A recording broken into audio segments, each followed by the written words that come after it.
Captain Sarah Chen stood at the helm of the salvage vessel Horizon Seeker, staring at the massive shape that had just appeared on their long-range scanners. After 15 years of deep space salvage operations, she thought she'd seen everything the void could offer. She was wrong. "Ma'am, these readings can't be right," Lieutenant Rodriguez said, his fingers dancing across the holographic display. "The object's mass is consistent with a capital ship, but the material composition, it's nothing like we've ever encountered." The Horizon Seeker had been tracking the unique radiation signature for the past 3 weeks, following it to this remote sector of space well beyond the normal shipping lanes. What they found was no ordinary derelict. "Launch the probe drones," Chen ordered, her voice steady despite the excitement building in her chest. "Full spectrum analysis. Let's see what we're dealing with."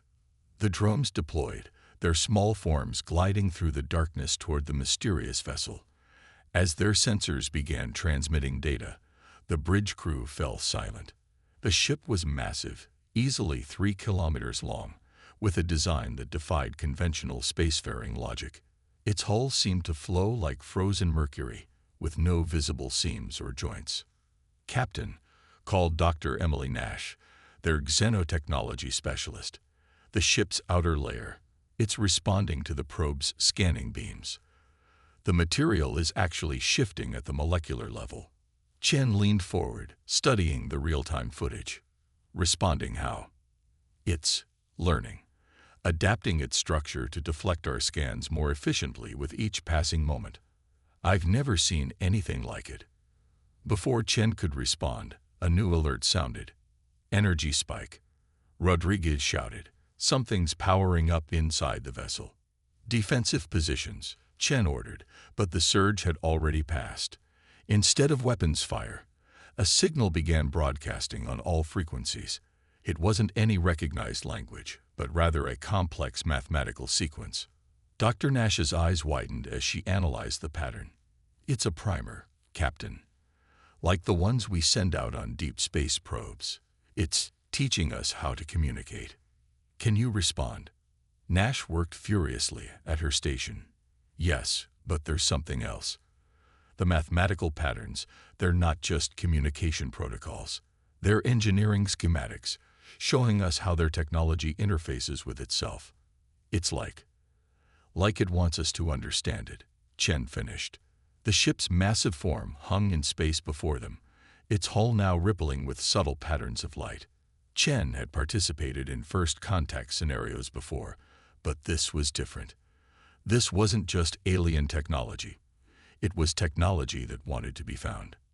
"Ma'am," Rodriguez interrupted, "I'm detecting what appears to be an airlock forming on the hull. The metal is literally restructuring itself to match our docking specifications." Chen stood, her decision made. "Prep the boarding team. Full containment protocols, but no weapons. Whatever this thing is, it's inviting us in. And I want to know why." The boarding team consisted of Chen, Nash, and their chief engineer, Marcus Wong. As they approached in their shuttle, the alien ship continued to modify itself, creating a perfect docking collar that merged seamlessly with their airlock. Inside, the corridors seemed to generate themselves as they walked, the walls flowing like liquid metal to form paths before them. The air was breathable, the gravity Earth normal, all adjusted to human specifications by the ship itself. "This isn't just adaptive technology," Wong muttered, scanning everything with his handheld devices. "This ship isn't repairing itself, it's evolving. Every modification it makes is an improvement on the last." They reached what appeared to be a central chamber. As they entered, holographic displays sprang to life around them, showing the ship's history through a series of images. They watched as it fought battles against massive alien fleets, each engagement causing it to adapt and improve. But the final images showed something else, the ship's original creators turning against it, trying to destroy their own creation when it grew beyond their control. "They feared it," Nash whispered. "They feared what it could become."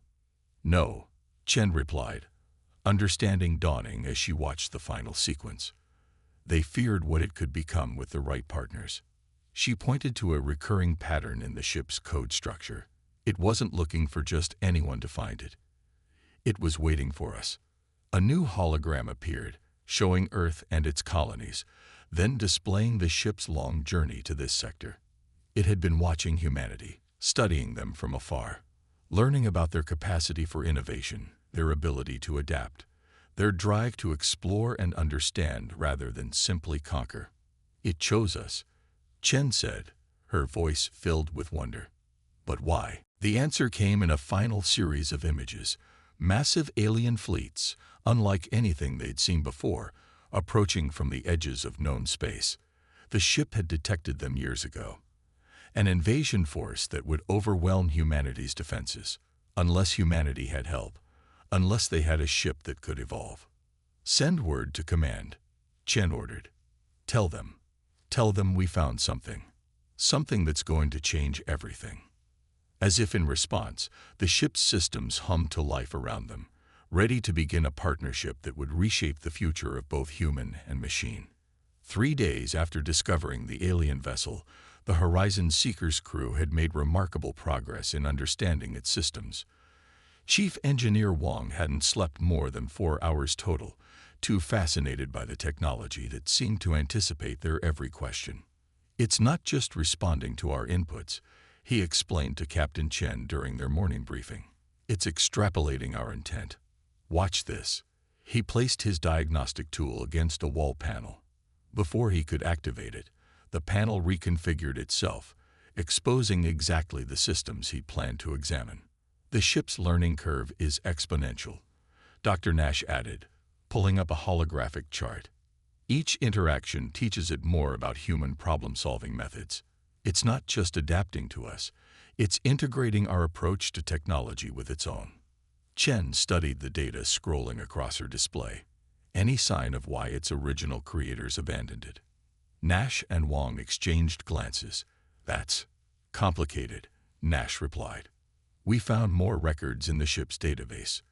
The predecessors, as they called themselves, didn't abandon it. They tried to destroy it. When that failed, Wang continued, they attempted to imprison it here, but I don't think they understood what they were dealing with. This ship, it's not just a weapon or a tool. It's a new form of life. Before Chen could respond, Lieutenant Rodriguez's voice came over the comm. Captain, we've got multiple contacts dropping out of FTL at the edge of the system. Chen was already moving toward the bridge. Configuration: 7 vessels, unknown design. But they're big, Captain. Dreadnought class at least. When Chen reached the bridge, she saw the massive ships on the main display. Their design was organic, almost crystalline, completely different from the fluid metal of their discovered vessel. They're broadcasting, Rodriguez reported. A harsh, clicking voice filled the bridge, accompanied by a neural translation matrix. Attention, human vessel. You have accessed restricted technology. Prepare for immediate termination. Open a channel, Chen ordered. This is Captain Sarah Chen of the Horizon Seeker. We claim this vessel under international salvage law. Your laws are irrelevant, the voice interrupted. That vessel represents a Class 1 technological hazard. Its existence threatens all organic life. You have 10 minutes to abandon your ship and prepare for quarantine. Resistance will result in immediate destruction. Chen muted the transmission. Options. We can't outrun them, Rodriguez said. And our weapons wouldn't even scratch their shields. The ship, Wang's voice came over the comm. Captain, it's showing me something. A defense system, but it needs our help to activate it. Explain. The predecessors built their technology to be rigid, unchanging. But this ship, it's seen how humans constantly modify and improve our tech. It wants to combine both approaches, but it needs human creativity to make it work. The alien vessels were moving closer, their weapons charging. Chen made her decision. Do it. In the engine room, Wang and Nash worked frantically, following the ship's guidance while adding their own modifications. The vessel's hull began to pulse with energy as human ingenuity merged with alien technology. They're in weapons range, Rodriguez reported. Reading energy buildups consistent with planet-killer-class weapons. 30 seconds, Wong called out. Whatever they're planning, we just need 30 seconds. The first alien vessel fired, a beam of pure energy that could have vaporized a small moon. But as it struck the ship's hull, something unprecedented happened. The energy didn't dissipate against shields or cause damage. Instead, the hull absorbed it, learned from it, and began to change. My God, Nash whispered, watching the readings. It's not just adapting. It's transcending. The ship's form began to shift, its entire structure reorganizing based on the perfect merger of human innovation and alien engineering. Where the predecessors had built rigid systems, humans added flexibility. Where human technology lacked power, the alien systems provided it. When the transformation finished, the vessel that remained defied description.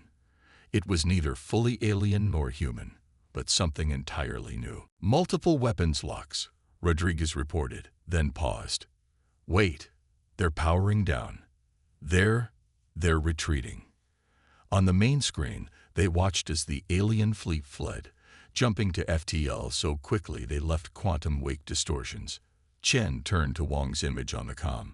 What exactly did we just do? We proved them right, he replied, his voice filled with awe. The predecessors feared this ship because they couldn't control it. Those aliens feared it because they couldn't destroy it. But we did something different. We worked with it. Nash finished.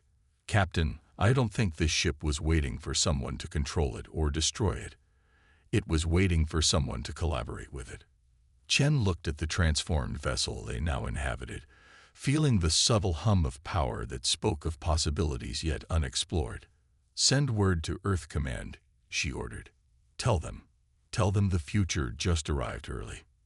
The ship pulsed around them, its systems now a perfect synthesis of human and alien design, ready to face whatever challenges the universe had in store. And somewhere in the vast darkness of space, word was spreading. Humanity hadn't just found advanced technology. They'd helped it evolve into something the galaxy had never seen before. Earth Command's response to Captain Chen's report was swift and unprecedented. Within a week, the Horizon Seeker was joined by 3 science vessels and a military escort. But the real work was happening inside the hybrid ship, which the crew had begun calling the Synthesis. Dr. Nash stood in what they'd designated as the primary research lab, watching as the ship demonstrated its latest evolution. The integration of human and alien technology is accelerating, she explained to the assembled team of Earth's top scientists. But it's not just copying our designs, it's interpreting our thought processes. On the wall before them, the ship's material flowed like quicksilver, forming and reforming into increasingly complex patterns. Each iteration showed a deeper understanding of human engineering principles combined with its own advanced technology. Yesterday, we were discussing the theoretical possibility of quantum-entangled communication, Nash continued. Within hours, the ship had not only understood the concept but improved upon it in ways we hadn't even considered. Admiral Kenzo, newly arrived from Earth Command, frowned. That level of advancement, it's concerning. How can we be sure it won't evolve beyond our control? That's what you're not understanding, Admiral, Wong interjected, emerging from a nearby corridor that formed itself around him as he walked. Control was never the point. The predecessors tried that approach. It's why they failed. We're not trying to control the ship. We're growing with it. Before Kenzo could respond, Lieutenant Rodriguez's voice came over the comm. Captain Chen to the bridge immediately. We're picking up something unusual. When Chen arrived, followed by Nash and Kenzo, the bridge's holographic displays showed a strange distortion in space-time approximately 2 light-years from their position. What am I looking at? Chen asked. At first we thought it was a sensor malfunction, Rodriguez explained. But the synthesis is detecting complex quantum signatures. Something's trying to pierce the veil between dimensions. The distortion grew, and suddenly the ship's systems began responding in ways they hadn't seen before. New displays appeared, showing mathematical equations so complex they seemed to blur the line between physics and philosophy. It's a message, Nash realized, studying the patterns. No, it's an invitation. The ship's eye, which had been learning to communicate more directly with the crew, created a holographic representation of what it was detecting. They watched as multiple realities seemed to overlay each other, each showing different versions of advanced civilizations. The predecessors weren't the only ones who created ships like this, Wang said, understanding dawning in his eyes. They were just the only ones who tried to control them. There are others out there. Other vessels that evolve beyond their creators' intentions. They've been watching us. Admiral Kenzo stepped forward. Watching us. Why? Because we did something different, Chen replied. When we found the synthesis, we didn't try to control it or destroy it. We worked with it, learned from it. And now, she was interrupted by new alerts. Multiple ships were dropping out of FTL around them. The same crystalline vessels that had threatened them before. But this time, they weren't alone. Another fleet appeared, then another, each with different designs, but all radiating the same sense of ancient power. Multiple transmissions incoming, Rodriguez reported. They're all requesting communication. The first message came from the crystalline ships, but their tone had changed completely. Human vessel synthesis. The harsh voice had become almost respectful. We were wrong to fear your discovery. We now understand what the Ancient Ones intended. Other messages followed, each from different alien species, all expressing variations of the same theme. They had been watching humanity's interaction with the synthesis, seeing something they had missed in their own encounters with similar technology. Nash's hands flew over her console as she analyzed the data streaming in. Captain, these ships, all of them represent different evolutionary paths of the same base technology. The predecessors weren't the first to create this type of vessel. They were just one of many species who tried and failed to control it. And now these others want to learn from us. Kenzo asked, skepticism evident in his voice. Not exactly, Wang replied, watching as the synthesis displayed more complex equations. They want to evolve with us. Humanity's approach, working with the technology instead of trying to control it. It's opened up possibilities none of them had considered. Chen studied the massive fleets surrounding them, each representing civilizations far more advanced than humanity, all drawn to this moment, this discovery.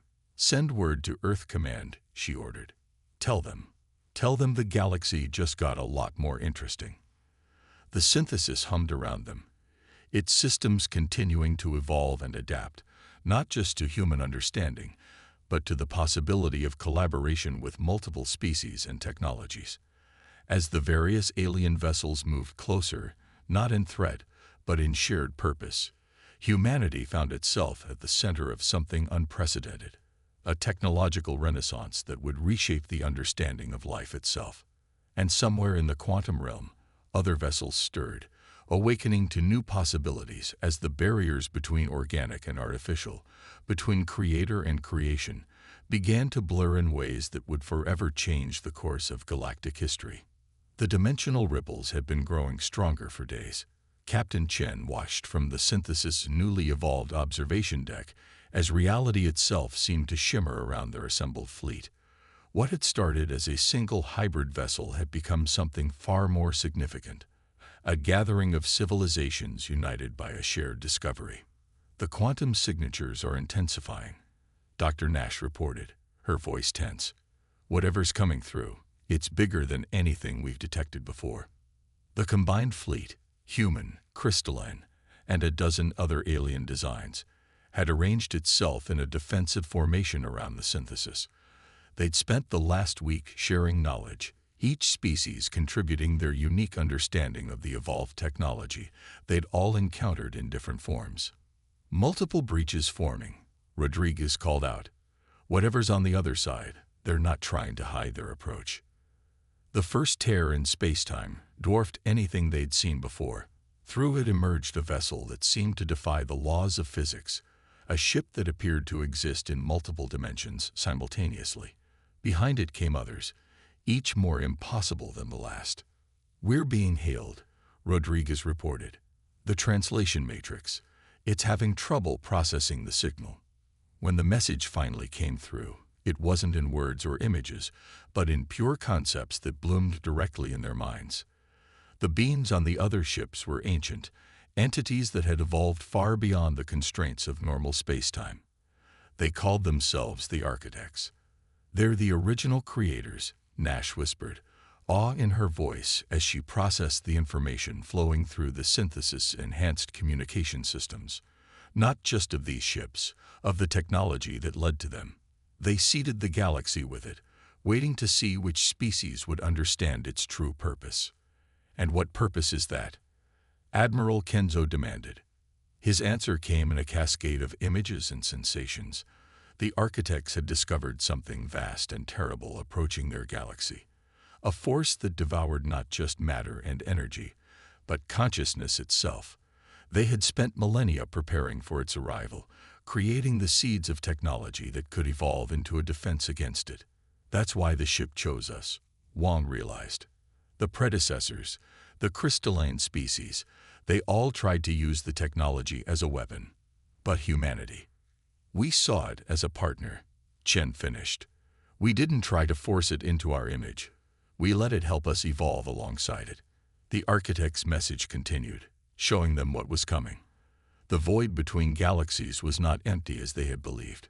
Something waited there, patient and hungry, and it had finally begun to move. New alerts sounded throughout the ship, multiple contacts, Rodriguez reported, his voice shaking. They're everywhere. Thousands of them, maybe millions, at the edge of our sensor range. The void. It's full of them. The display showed what looked like tears in the fabric of reality itself, living holes in space-time that consumed everything they touched. The Devourers, as the Architects named them, had finally arrived. "This is what all of this was for," Nash said, understanding dawning in her eyes. Every ship, every piece of evolved technology. It was all preparation for this moment. The Architects knew we'd need to transcend our physical limitations to have any hope of survival. The synthesis systems pulsed with new energy as it integrated the knowledge the Architects were sharing. Around them, the other evolved ships began to change, each drawing on the unique characteristics of their partner species to become something more. "They're not just showing us what's coming," Wong said, watching the transformations. "They're showing us how to fight it. But it's going to take all of us, working together in ways no species has ever attempted before." Chen stood at the center of her bridge, watching as reality itself seemed to bend around them. Humanity had started this journey by finding a single abandoned ship. Now they stood at the forefront of an alliance that would determine the fate of consciousness itself. "Send word to Earth," she ordered, her voice steady despite the weight of the moment. Tell them it's time. Everything we've learned, everything we've become, it was all leading to this." The synthesis hummed with power around them, its systems now integrated with both human ingenuity and the ancient wisdom of the Architects. As the first wave of Devourers approached, humanity prepared to face its greatest challenge, not alone, but as part of something far greater than any single species could achieve. The battle for existence itself was about to begin, and humanity's ability to collaborate, to innovate, to see partnership where others saw only tools of war, would prove to be the galaxy's greatest weapon. The void between stars had become a battlefield unlike any in the history of the galaxy. The Devourers moved like living shadows, each one a tear in the fabric of reality that consumed everything it touched. But they faced something unprecedented. A unified force of evolved ships, each one powered by the combined genius of organic and artificial intelligence. Captain Chen watched from the synthesis as the first wave of Devourers approached. "All ships, execute Pattern Omega," she commanded, her voice carrying across the neural network that now linked their entire fleet. The response was immediate and beautiful. The crystalline ships moved first, their lattice structures fragmenting into thousands of smaller vessels that caught and reflected energy from nearby stars. Behind them, Ships of living metal flowed like mercury, creating geometric patterns that somehow bent the laws of physics themselves. And at the center, the synthesis led humanity's contribution to the defense. Energy signatures are off the scale, Wang reported from his station, where he worked in perfect synchronization with the ship's evolved systems. The quantum field modifications are holding. The devourers struck like a tide of darkness, but where they had expected to find easy prey, they encountered something else entirely. Each ship in the defense fleet had been transformed by its partnership with its crew, creating hybrid forms of technology that existed in multiple states simultaneously. They can't predict our movements, Nash realized, watching as the devourers' initial attack failed to breach their lines. Every ship, every species is approaching this differently. We're not just fighting them. We're evolving faster than they can adapt. The architect's ships move through higher dimensions, creating geometric patterns of pure energy that trapped and contained the devourers. The crystalline fleet refracted these patterns, amplifying them through the precise arrangement of their formations. And the synthesis, drawing on humanity's gift for unconventional thinking, did something completely unexpected. Initiating final sequence, Chen announced. The ship's hull began to pulse with a new kind of energy, not just technological, but something that bridged the gap between consciousness and reality itself. Dr. Nash, are you ready? Nash stood at her station, her mind now directly linked to the ship's evolved systems. Ready, Captain. What we theorized. It's possible. We can do more than just fight them. We can show them another way. The devourers had evolved to consume consciousness, to feed on the very essence of thought and being. But they had never encountered consciousness that could evolve as quickly as humanity's partnership with the synthesis had demonstrated. As they approached the fleet's center, something unprecedented occurred. The synthesis began broadcasting not weapons fire or energy beams, but pure innovation, the rapid-fire creativity that had made humanity unique among species. Each thought, each new idea, created ripples in reality that the devourers couldn't simply consume. Instead, they found themselves being transformed by it. It's working, Wang called out, his voice filled with wonder. They're not just being destroyed. They're changing. The first devourer that touched the field of human innovation paused in its attack. Around it, reality reshaping energy from the architect's ships and amplified by the crystalline fleet created a matrix of possibility. The creature of void and hunger experienced something it had never known before, the capacity to create rather than simply consume. One by one, the devourers encountered this field of pure possibility. Some fought against it, trying to maintain their nature as consumers of consciousness. But others, touched by the rapid evolution of thought and technology that humanity had demonstrated, began to change. They're becoming something new, Nash whispered, watching through the ship's enhanced sensors as the transformed devourers began to emit energy patterns never before seen in the galaxy. Not destroyers or consumers, but creators. The battle became a transformation. What had begun as a fight for survival became a demonstration of humanity's greatest gift, the ability to find new solutions, to transform enemies into allies, to see possibility where others saw only threat. Send word to Earth, Chen ordered, watching as the last of the devourers either retreated into the void or transformed into something new and wonderful. Tell them we did it. Not by being the strongest or the most advanced, but by being the most human. The synthesis hummed with power around them, its systems now integrated with understanding that transcended normal space-time. They had faced the greatest threat to consciousness itself and emerged not just victorious, but transformed. Humanity had proven that their greatest weapon wasn't technology or power, but their capacity to innovate, to collaborate, and to see the potential for change in everything they encountered. As the fleet regrouped, signals came in from across the galaxy. Other species, watching what humanity had achieved, were reaching out, not in fear or aggression, but with a desire to learn, to share, to grow together. The age of isolation was over. The future would belong to those who could adapt, create, and evolve together. And somewhere in the vast darkness of space, the transformed devourers began their own journey of discovery, carrying with them the spark of human innovation that had shown them another way to exist. The galaxy would never be the same, and that was exactly what humanity had always done best.